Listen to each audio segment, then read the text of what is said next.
Wrong turn down a driveway in New York, a wrong car in Texas, and a knock on the wrong door in Missouri.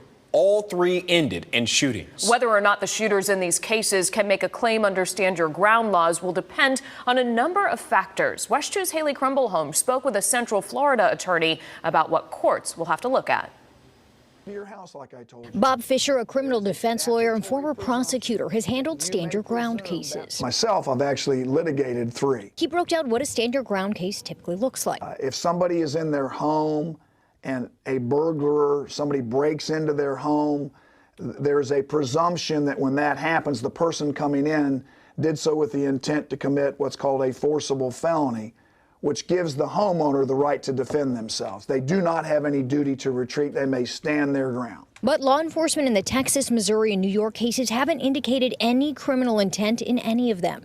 In Texas, it involved entering a car, and in the other 2 cases, no entry was made at all, which Fisher says may or may not impact a Stand Your Ground claim. It blurs the lines. There is a theory that the curtilage or the surrounding area, such as a driveway or the front doorstep, are part of the home itself. Fisher says it would depend on the situation and the facts of the case whether it would fall under Stand Your Ground. If the states have a Stand Your Ground law and how they are written will also play a big part. Oh, it absolutely will. I mean, that's what we're all bound by the statutory scheme.